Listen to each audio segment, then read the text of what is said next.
Hey, what's up everyone? Welcome back to another video of mine, and today, it's Rise of the Guardians versus Frozen. So let's get into it.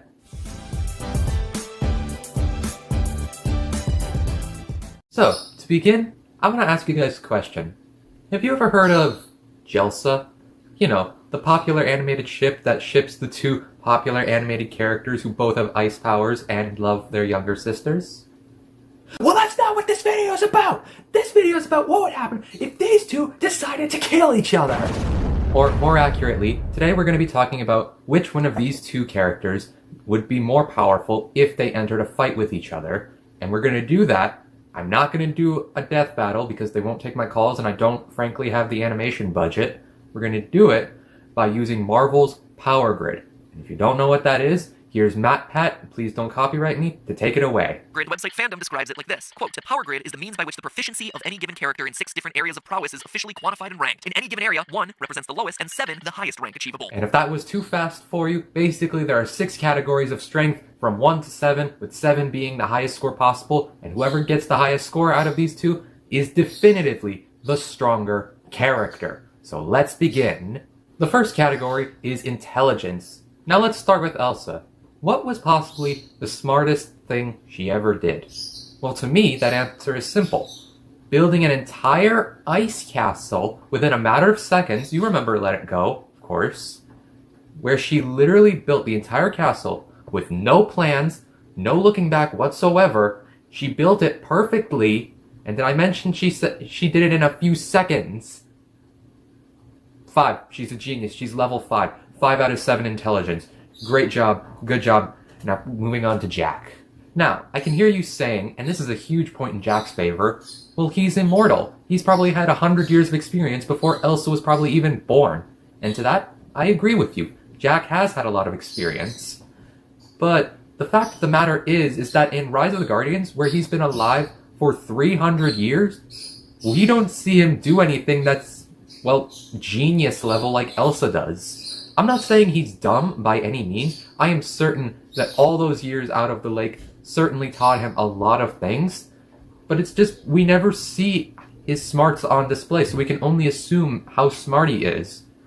I'm sorry to put this, and I'm probably lowballing the score, but I'm giving Jack a 3 out of 7, which is in fact smarter than a normal person, because I gotta account for the experience somewhere. So, on to the next round. The next category is strength, and I'm actually deciding to give both of our participants a 2 out of 7 for this, which is right around the normal range. 2 is in fact being able to lift your own body weight, and my own interpretation of that is basically, can you do a chin-up? I can do a chin-up, so I'd be at least a level 2, and I'm sure these two can do at least one chin-up. Sure, they're not the strongest characters in animation, but they are at least relatively healthy individuals. So that's why I'm giving them a 2 out of 10. Oh, and FYI, a 3 out of 10 is being able to lift twice your body weight. So that's a no-go. Absolutely no-go. Alright, next category. The third category is durability. Just basically, how well can the person take a hit? And Elsa fares about a level 2 in this range, which is about normal. I mean, honestly, this girl got knocked out by a chandelier not even hitting her. So, yeah, and there's nothing to suggest she has enhanced defenses or regenerative capabilities, so it's a 2 from here.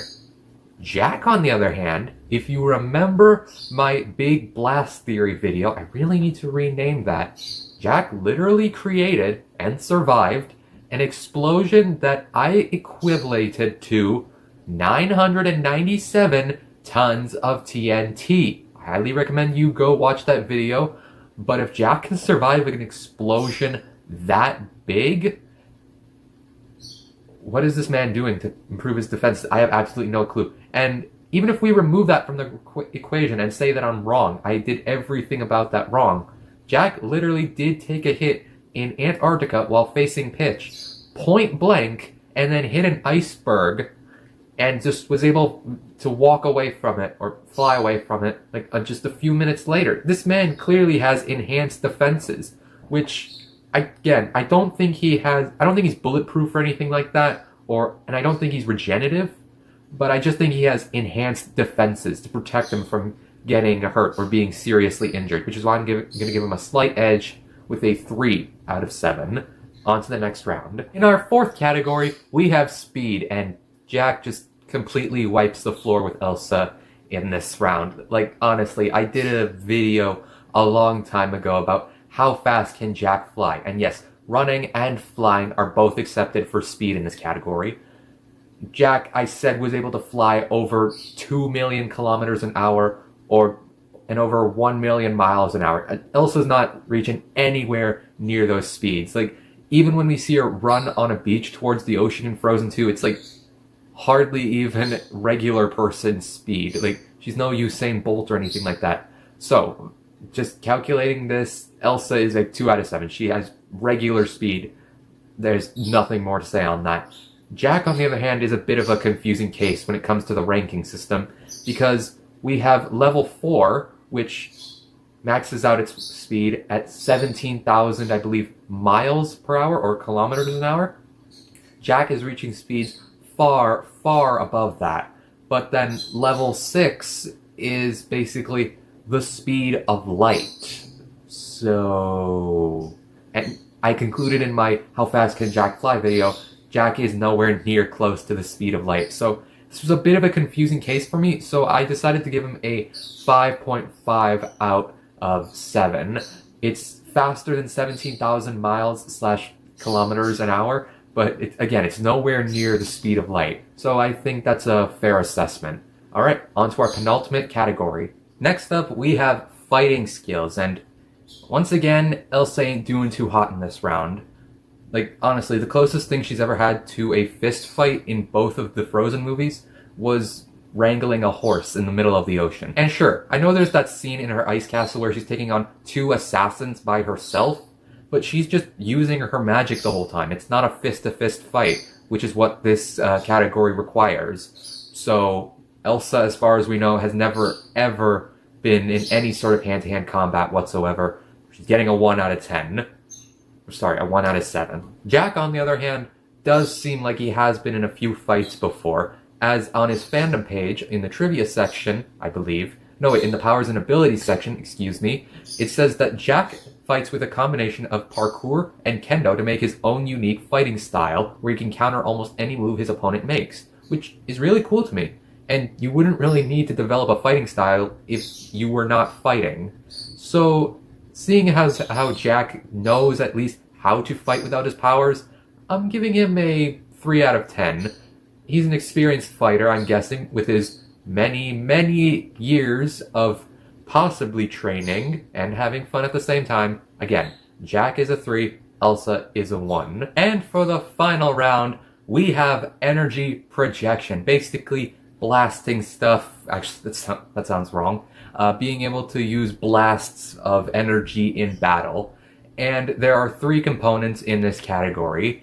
How far can you blast your stuff? Again, this sounds so wrong. How long does the blast actually last? Hey, that rhymed. And how many different types of blasts you can do. And that third option is pretty easy to figure out for both of our contestants. Sure, they can manipulate ice and snow, but at the end of the day, they're both just frozen water. So I'm not going to count them as different energy types. Now, for range and duration, let's talk about Elsa, who literally froze over her entire kingdom into an eternal winter. I put eternal like this because it was only there for a few days, which, again, is a very, very long time for a snowstorm to last. And I live in Canada. I know everything about snowstorms, okay? So Elsa in this category gets a 5 for long range, long duration, single energy type.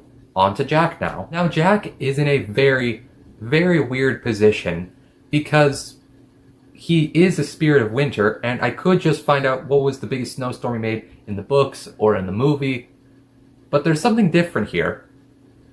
Jack is supposed to be the spirit of winter. Like, he's the one who makes winter come all across the world all year long. That's literally his job. Not just snow days, but...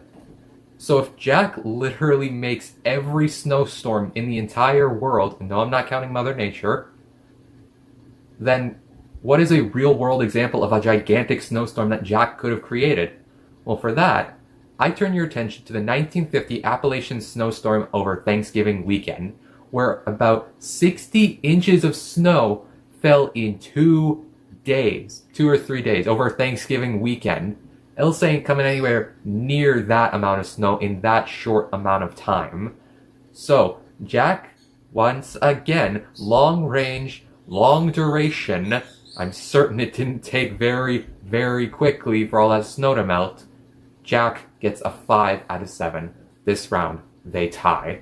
Now, let's get on to the final tally. And Elsa's final score is 17. Now, if Jack can beat a 17 with his point total, that means he is definitively stronger than Elsa.